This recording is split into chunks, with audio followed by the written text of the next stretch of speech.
21 dua sekitar itu ya. 21 kalau enggak 22 lah. Maghrib ya, udah masuk 22 mungkin kayaknya Pak. Maghrib ini. Ya mudah-mudahan semua kita diberikan kemudahan oleh Allah Subhanahu wa taala insyaallah untuk memasuki bulan Ramadan insyaallah. Allahumma barik lana fi sya'bana wa ballighna Ramadan insyaallah. Kemudian salawat dan salam kepada Rasulullah Sallallahu Alaihi Wasallam, kepada keluarganya, para sahabatnya dan para pengikutnya sampai akhir kelak. Di malam hari ini kita agak sedikit keluar dari fikih toharoh Pak, solat ya.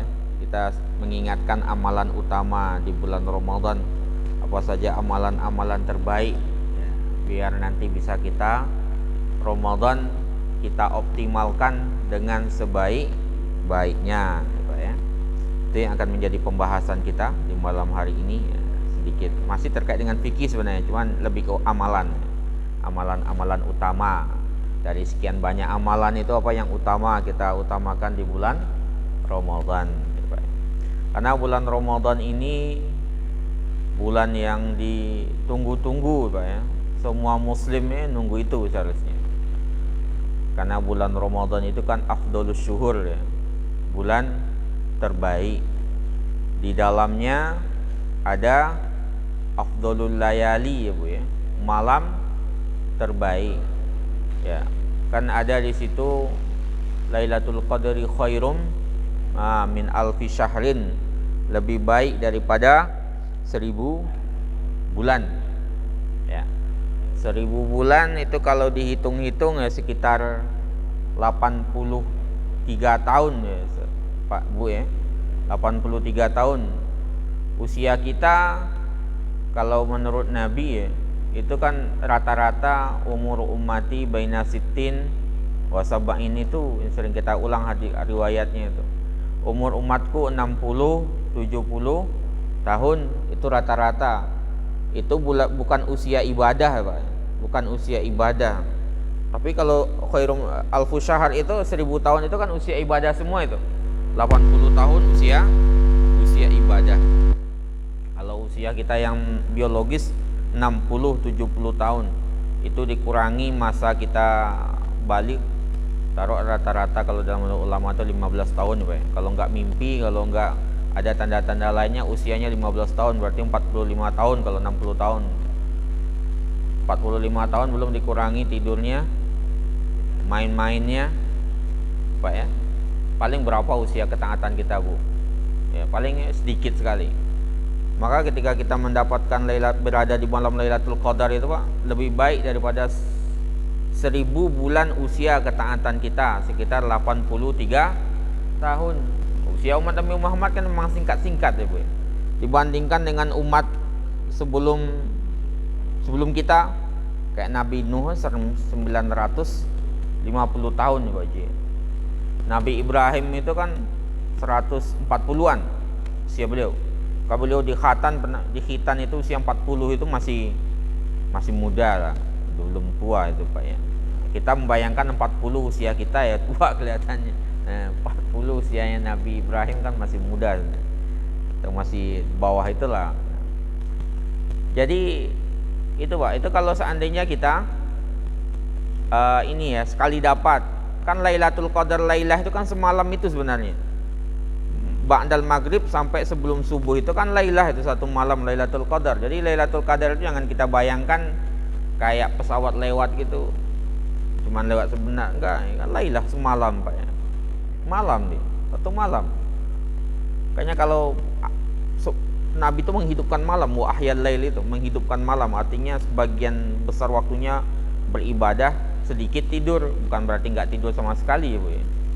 Oh, kalau kita ngisinya dengan ibadah full di malam itu, makanya kalau seandainya Bapak mungkin ada yang usianya 60 tahun, berarti taruhlah puasa ketika usia 10 tahun, 50 tahun berpuasa, dapat malam Lailatul Qadar dengan satu amalan saja misalnya Pak ya, dihitung 400 tahun usia ketaatan Pak. 50 dikali 80 kan 40 Pak, 400 tahun usia ketaatan. Enggak, kita usianya enggak sampai segitu Pak ya. Makanya itu salah satu rahmat Allah kepada umatnya Nabi Muhammad itu. Ya, salah satu rahmatnya Allah kepada umat Nabi Muhammad sallallahu alaihi wasallam. Makanya kita juga perlu mengilmui Ramadan ini Pak Bu, ya, terutama amalan apa yang kita andalkan. Kalau fikihnya saya rasa udah sering lah, terutama fikih-fikih dasarnya ya. Kalau sekarang kita lihat amalannya ini lah, mengingatkan lagi sebenarnya, mengingatkan nanti kalau terkait dengan fikihnya mungkin kita akan masuk juga ke bab itu nanti sebenarnya, secara khusus berdasarkan kitab itu. Sekarang kita lihat amalan-amalan apa saja Bu, ya, bisa kita andalkan di bulan Ramadan ini ya, biar bisa kita optimalkan dengan sebaik-baiknya. Yang pertama itu Pak Bu sekalian yang dirahmati Allah Ta'ala, itu memang sodakoh yang pertama itu. Sodakoh itu amalan terbaik. Di luar Ramadan itu sudah terbaik Bu, di bulan Ramadan lebih baik lagi. Abu Bakar menyebutnya dengan dalilun ala sidqi imanil mar'i, tanda kebenaran iman seseorang itu dengan sedekah itu. Sedekah itu kan tanda kebenaran. Kan sodakoh itu kan dari kata sod, dal dan kof, itu kan tanda dasar Pak, benar ya? Sodakoh membenarkan. Jadi iman sedekah itu tanda pembuktian nanti keimanan kita. Benar gak iman kita kepada Allah Subhanahu wa Ta'ala, atau sekedar ngaku-ngaku saja? Bentar Pak, saya agak bismillah.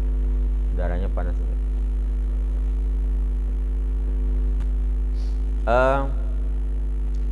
Ada alim namanya Jahiz ya, itu alim Mu'tazilah itu Pak. Tapi dia punya kitab namanya Bukhala itu.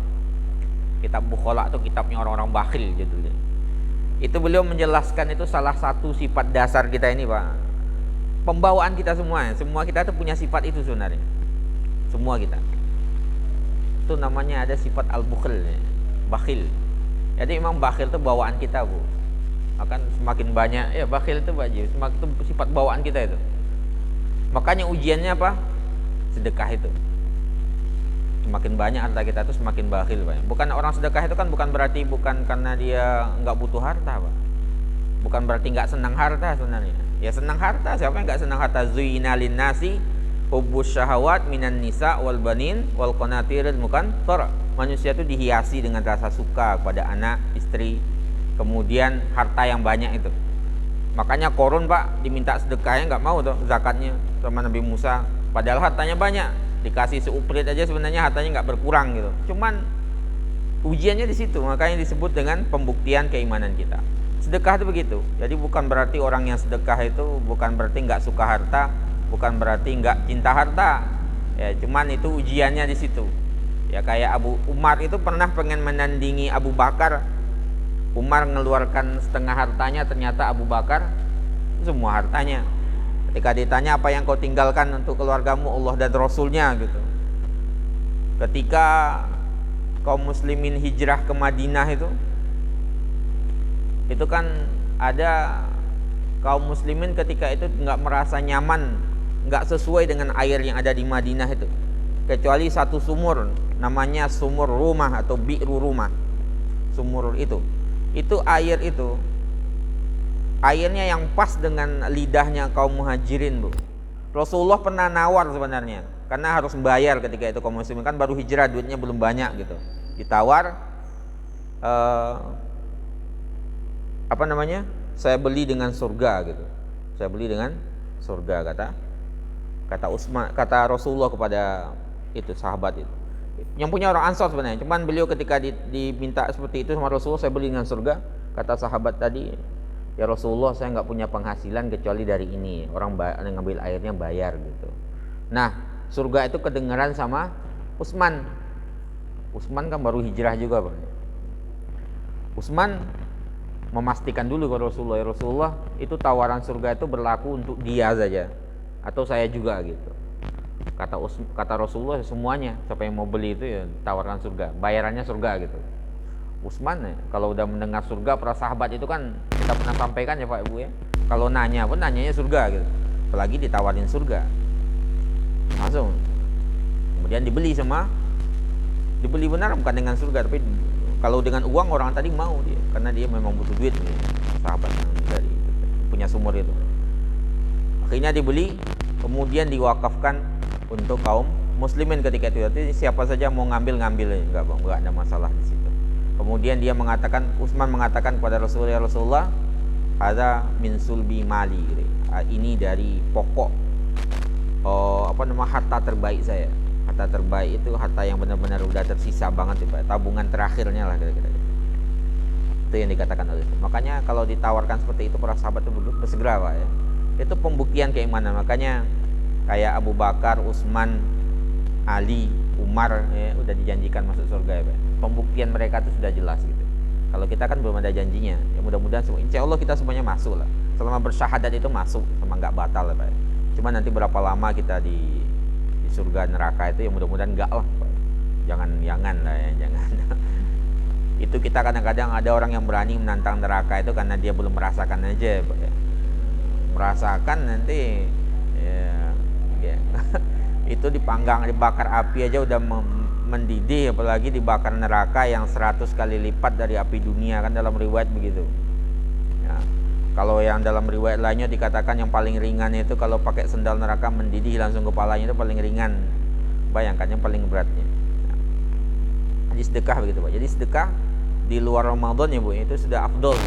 Kalau dalam Ramadan lebih afdol lagi, Bu. Dalam riwayat At-Tirmidzi dikatakan afdolus shadaqatun fi Ramadan. Sebaik-baik sedekah itu adalah sedekah di bulan Ramadan. Ramadan itu terbaik, Bu ya. Terbaik itu. Salah satu bentuk sedekahnya itu, Bu, yang memperbukakan itu. Kalau kita ini kan seperti takjilan itu. Semua masjid menyediakan takjilan itu, Bu ya.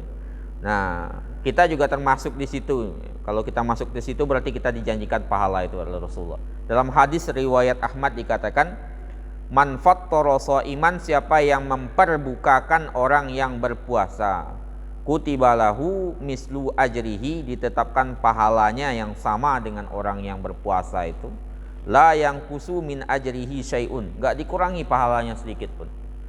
Taruh kita di Masjid Al-Iqbal ini aja dulu, Pak ya. Satu jamaah, rata-rata jamaah ikut dulukan misalnya 50 sampai 100 gitu ya. Berarti per orang itu memberikan pahalanya ke kita itu. Kalau pahala puasa kan nggak terhitung, Bu. Dalam hadis qudsi kan dikatakan asyamuli itu, puasa itu bagiku, ana ajzi bihi, dan aku yang membalasinya. Itu artinya para ulama menjelaskan nggak dibatasi pahala itu, nggak terbatas pahalanya, cuman Allah yang tahu. Itu saking banyak pahala puasa itu.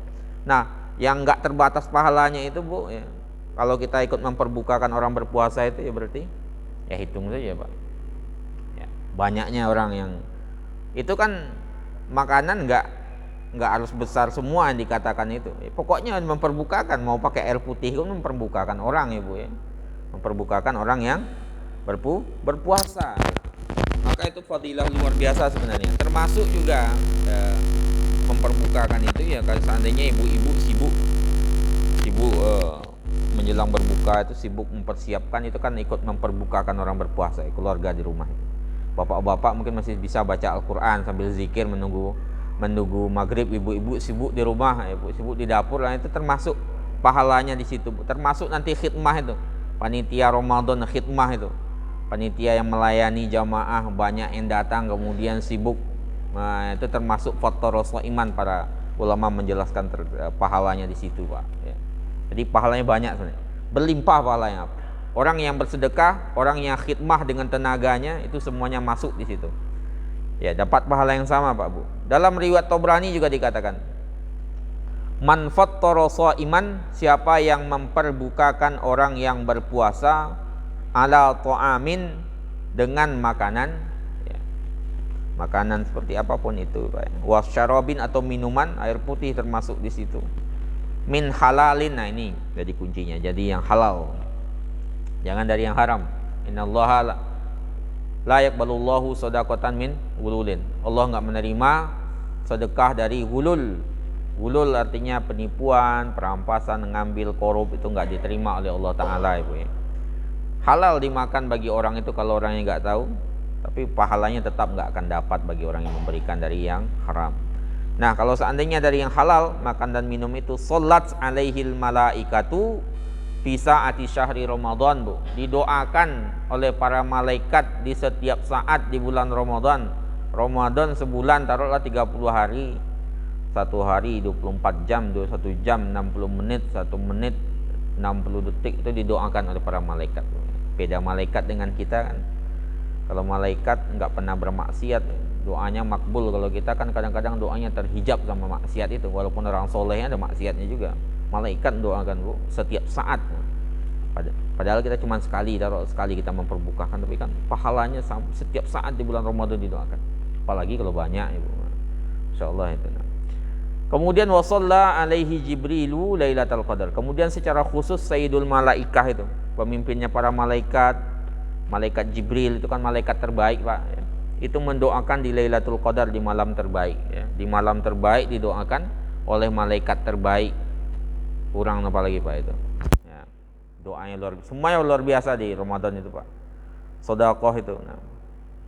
Kemudian Bukhari mengatakan Rasulullah itu lebih dermawan lagi di bulan Ramadan, Pak. Kalau di luar Ramadan itu dalam beberapa riwayat menjelaskan itu, kalau seandainya ada yang meninggal, ada warisannya, Pak. Ya, ada warisannya. Itu biasanya Rasulullah mengatakan warisannya bagi anak-anaknya, kalau ada hutangnya biar saya yang bayarin, kata Rasulullah kan gitu. Itu di luar Ramadan. Ya, kita bayangkan kalau di bulan Ramadan gitu.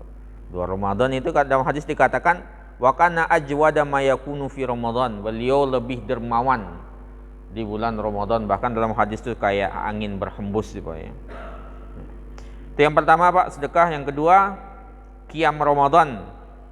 Kita menegakkan bulan Ramadan. Siangnya berpuasa, malamnya kita qiyamkan. Kita pernah menjelaskan masalah qiyamul lail.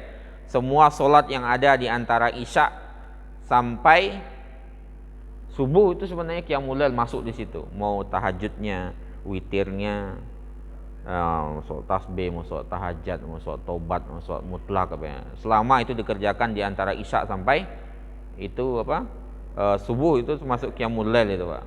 Ya, makanya kita pernah menyampaikan jangan sampai satu malam berlalu kemudian satu rakaat pun enggak kita kerjakan. Itu kan rugi sekali. Karena malam itu ghanimahnya orang-orang soleh, Pak, ya. Ghanimah itu harta rampasan mereka, harta kekayaan orang-orang soleh itu yang malam gitu. Jadi kalau masuk malam itu mereka senang gitu. Nah, kita juga gitu, Pak. Salah satu yang qiyam khusus itu ya tarawih itu. Tarawih tersebut. Tarawih itu kita kerjakan, Pak, ya. Masalah khilafiyah berapa jumlahnya itu enggak terlalu usah dilebarkan. Yang penting namanya juga sholat sunnah, ya, Pak. Itu kan sholat sunnah sebenarnya. Jangan sampai sunnah itu melahirkan hal-hal yang haram gara-gara sibuk berkelahi dan sejenisnya. Kita sholatnya yang penting, ya. Kita usahakan itu, karena tarawih itu enggak ada kecuali di bulan Ramadan. Tarawih itu enggak ada kecuali di bulan Ramadan. Jadi walaupun hukumnya sunnah, boleh meninggalkan, boleh aja, enggak sunnah, ya, Pak, Ibu, ya. Sunnah. Cuman ya jangan ditinggalkan karena dia cuman ada di bulan Ramadan gitu. Nah, kita tuntaskan bersama imam, Bu, ya. Jadi nanti saya mau tahajud enggak ada masalah di situ. Pernah kita sampaikan juga yang enggak boleh itu apa? La witrani fi lailatin. Jangan ada 2 kali witir dalam semalam. Kita nanti habis salat ini kemudian sebelum sahur mau tahajud lagi enggak ada masalah itu, Pak, ya. Yang penting jangan diwitirkan lagi, karena witir cuman boleh sekali dalam semalam. La witrani fi lailatin. Makanya tuntaskan bersama imam. Selesaikan saja bersama imam, ya. Saya ada riwayat menjelaskan tentang afdholiyah bersama imam itu, apalagi itu sunnahnya Khulafaur Rasyidin, ya. Sunnahnya Umar. Dulu kan Rasulullah cuma 3 hari. Rasulullah 3 hari, kemudian Rasulullah khawatir akan menjadi wajib. Di zaman Umar sholatnya udah sendiri-sendiri, sana sendiri, sana sendiri, sana sendiri. Akhirnya dikumpulkan oleh Umar di satu imam. Imamnya namanya Ubay bin Ka'ab. Itu jadi sunnahnya Khulafaur Rasyidin. Kita kan memang diperintahkan juga untuk berpegang dengan sunnah Khulafaur Rasyidin. Tuntaskan bersama imam. Jangan kita, ya, boleh sendiri-sendiri, boleh, ya, boleh, nggak ada masalah di situ, Pak. Namanya juga sunnah, nggak sholat pun nggak masalah itu. Ya, cuman jangan sampai kita kehilangan itu, ya. Nah, Pak, ya, jangan pegang. Dalam hadis riwayat Bukhari dikatakan man qama Ramadhan, siapa yang qiyam Ramadan, menegakkan Ramadan itu imanan, dengan iman, wahtisaban, ikhlas, ghufiralahu, diampunkan segala dosa-dosanya, ya Pak ya. Itu yang kedua. Yang ketiga yang bisa kita optimalkan Pak di bulan Ramadan adalah tilawah Al-Qur'an kita. Tilawah Al-Qur'an, bacaan Al-Qur'an kita Pak, itu dioptimalkan. Ramadan dengan Al-Qur'an itu dua hal yang enggak bisa dipisahkan. Syahrul Ramadan alladzi unzila fihil Qur'an. Bulan Ramadan yang di situ diturunkan Al-Qur'an. Jadi Ramadan dengan Al-Qur'an itu kan pernah kita sampaikan juga ya. Al-Qur'an itu sendiri kan afdalul kalam itu. Sebaik-baik kalam itu kalamullah, sebaik-baik kitab itu ya kitabullah itu Pak. Ya, rasanya kita juga malu kalau kita bisa membaca banyak buku gitu ya. Cuman Al-Qur'an enggak pernah khatam. Buku banyak kita khatamkan. Kalamullah yang sebaik-baik kitab enggak pernah kita khatamkan. Diturunkan, dibawa, dihantarkan oleh afdalul malaikah Pak, sebaik-baik malaikat. Malaikat Jibril, afdalul malaikah tuh Bu ya. Diturunkan kepada afdalul anbiya war rasul, Nabi Muhammad sallallahu alaihi wasallam, sebaik-baik nabi Pak, rasul. Kemudian diturunkan di afdalus syuhur, bulan terbaik, bulan Ramadan. Diturunkan di afdalul layali, malam terbaik, malam Lailatul Qadar. Inna anzalnahu fi Lailatul Qadar. Kemudian diturunkan di afdalu atau di aqdasu ardin, negeri paling suci, paling terbaik, Mekah itu. Semuanya ngumpul di situ Pak. Di Al-Qur'an itu sudah barokah ya. Ramadan tambah barokah. Apalagi kita membacanya di malam Lailatul Qadar. Nah, makanya Al-Qur'an dengan Ramadan ini enggak bisa kita pisahkan Pak ya. Minimal sekali khatam lah Bu ya. Usahakan sekali khatam Bu. Nanti kita tadarusan kemudian sekali khatam lagi ya tambah bagus ya. Tapi kita sendiri juga harus punya juga minimal seperti. Kita sendiri sekali khatam, dengan tadarusan sekali khatam, 2 kali khatam. Bu ya. Kalau bisa begitu ya. Usahakan.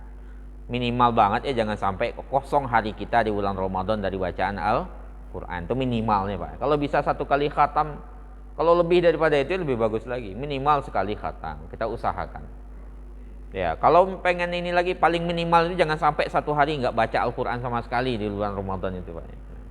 Kadang-kadang kita menyangka bahwasanya kita sibuk ya, terlalu banyak pekerjaan ya Pak ya. Kemudian merasa sibuk dengan Al-Qur'an. Padahal sebenarnya Al-Qur'an itulah yang membuat waktu kita barokah ya Pak Bu. Dahulu ada seorang ulama hadis itu Bu ya cerita.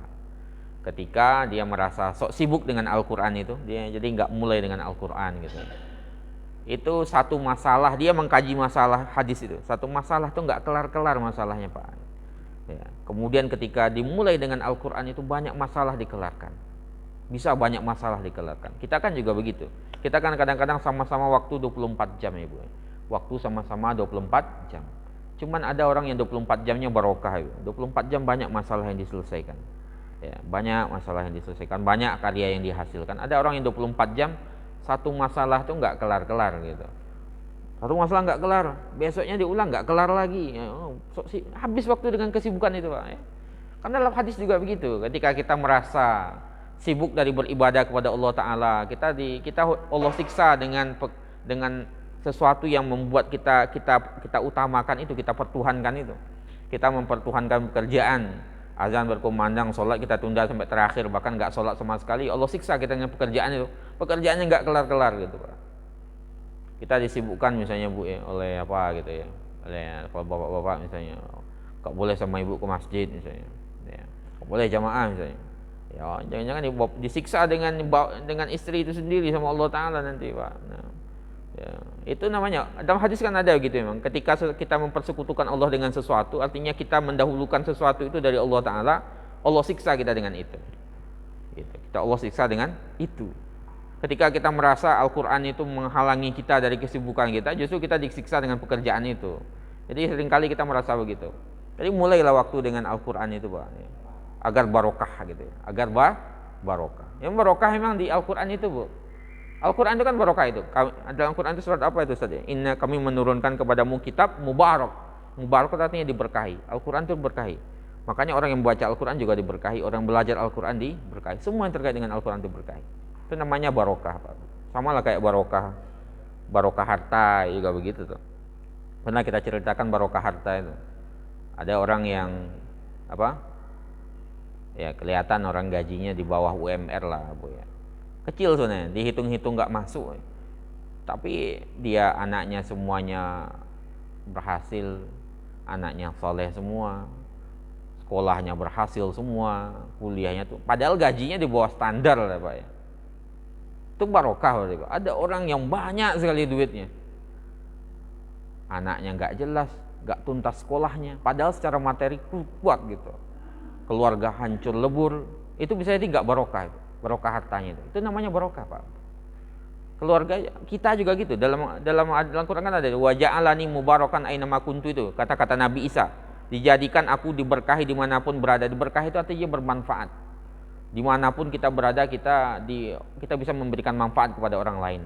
Bahkan dilemparkan kita ke bulan itu kita bermanfaat di situ kalau ada orangnya Pak ya. Gitu artinya gitu tuh mubarak itu.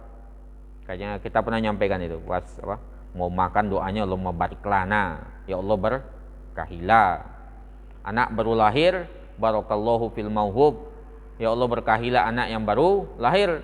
Karena nggak semua anak membawa barokah Bu. Kalau nggak didoakan ya bisa jadi dia malah menjadi azab bagi orang tuanya. Ya, apa semakin tua malah semakin ini, bukannya mendekat kepada Allah makin menjauhkan. Ada juga ketika orang menikah kan doanya barakallahu laka wa barokah alaika, memberkahi dalam kebaikan, memberkahi dalam keburukan. Kebaikan artinya apalagi lapang hidup ya barokah, tetap nikmat, sakinah mawaddah warahmah. Ketika nggak ada uang, ekonomi lagi turun ya sakinah mawaddah warahmah, itu barokah. Gitu. Makanya barokah itu sebenarnya para ulama mengatakan inti hidup kita itu barokah. Pernah kita ceritakan juga ceritanya murid Imam Syafi'i itu, yang riwayatnya Allahu a'lam misalnya. Tapi ceritanya masyhur lah itu. Guru muridnya Imam Syafi'i melapor ke Imam Syafi'i, gaji saya 5, wahai guruku, syekhku, gaji saya 5 dinar. Tapi 5 dinar kok nggak cukup-cukup, kata Imam Syafi'i, kurang, minta 4. Minta 4, nggak cukup juga, ngadap lagi, minta 3 kata Imam Syafi'i. Ketika 3 dia menghadap ke Imam Syafi'i, wahai Imam Syafi'i, alhamdulillah gaji saya cukup 3 itu. Yang bingung itu saya, kenapa engkau menyuruh saya mengurangi bukan menambah. Kata Imam Syafi'i itu ya karena itu barokahnya di situ, berarti yang berhak engkau dapatkan cuma 3 itu. Yang 2 itu berarti nggak layak didapatkan sama engkau, merusak harta. Jadi jangan kira kita kira akan ini justru merusak, yang gara-gara nilai setitik rusak susu sebelanga, itu terkait dengan hal-hal kayak riba dan sejenisnya itu Pak ya, atau harta-harta haram perjudian dan sejenisnya, buang itu. Kalau nggak dipergunakan untuk maslahat umum ya jangan dimakan gitu. Merusak. Kita kira akan menambah tapi akan merusak itu. Itu barokah. Kita balik kepada Al-Qur'an itu.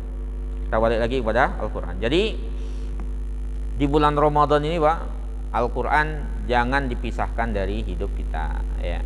Bahkan di luar Ramadan pun begitu. Tapi di luar Ramadan ini bulannya Al-Quran itu syahrul Quran.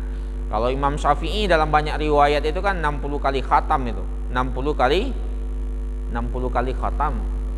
Ya, 60 kali khatam sebagian mengatakan nggak masuk akal gitu ya Pak ya. Sebagian mengatakan begitu. Tapi kalau dilihat dari logika barokah bisa saja Pak.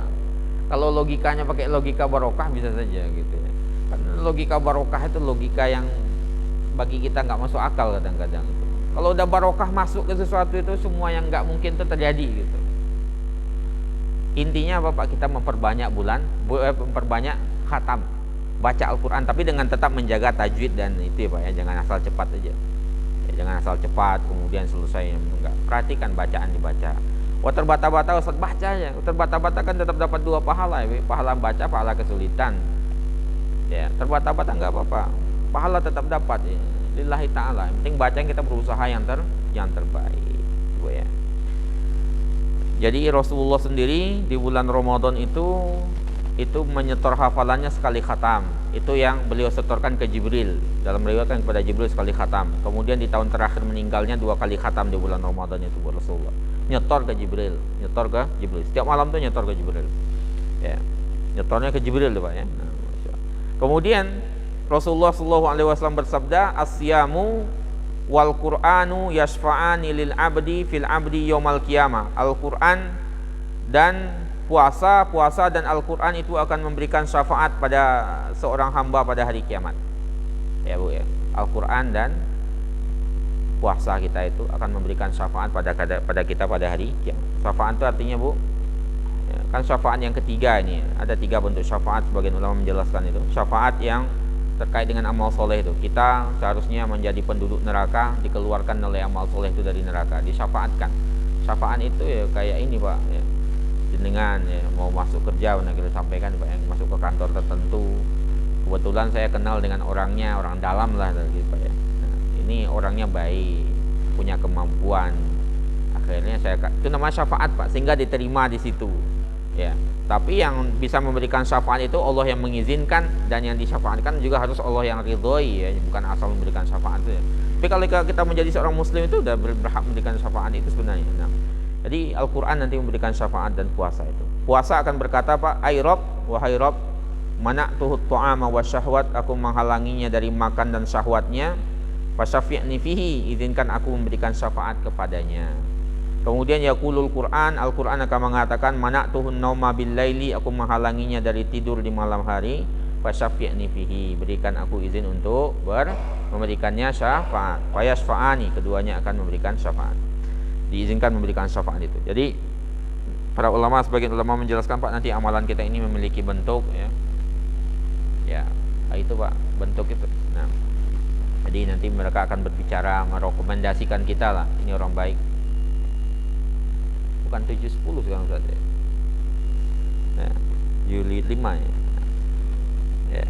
Dikit lagi Pak, yang kedua, yang ketiga sekarang ya, i'tikaf, ini tinggal 2 lagi ya. Kita cepatkan aja. I'tikaf itu nanti yang 10 hari terakhir itu Pak ya. Sunnahnya i'tikaf itu pada dasarnya i'tikaf secara umum itu Pak, kita duduk di masjid gini sebenarnya. Kita niatkan i'tikaf sambil menunggu Isya. Itu sebenarnya udah i'tikaf ya Pak, secara umum. Cuman yang di bulan Ramadan itu kan sunnahnya kita 10 hari terakhir itu nggak kemana-mana itu.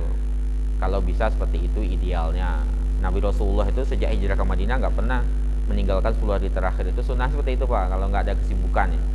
Bapak-bapak kan sebagian udah pensiun sebenarnya, kalau nggak ada kesibukan mungkin bisa duduk sini ya Pak. Rata-rata ada pensiun ya Pak. Nah, kalau yang muda-muda kan biasanya masih kerja ya Bu ya, masih apa gitu, masih belum cuti gitu ya. Nah, ya kalau yang bisa sini dibisi.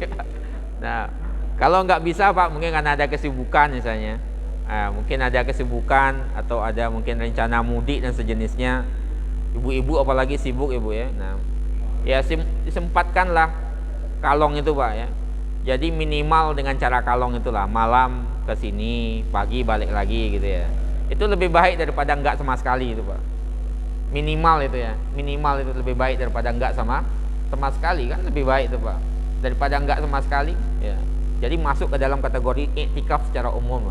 Sunnahnya ya 10 hari itu nggak kemana-mana itu. Kemudian terakhir Pak, terakhir tuh umroh ya. Ini yang nggak berbiaya Pak.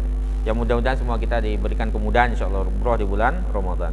Dalam hadis Abu Daud dikatakan, umroton fi Ramadan kahajatin ma'i. Umroh di bulan Ramadan sama kayak haji sepertiku ya. Haji Rasulullah kan haji Rasul sekali Pak, haji wada itu. Nah, kita dijanjikan itu pahalanya oleh Rasulullah SAW umroh di bulan Ramadan insyaallah. Saya cukupkan demikian Pak, mudah-mudahan nanti Ramadan kita disampaikan ke bulan Ramadan oleh Allah Ta'ala, kemudian kita diberikan pahala yang maksimal insyaallah, ibadah yang maksimal, usia yang panjang, semuanya lah insyaallah kebaikan, amin ya Rabb.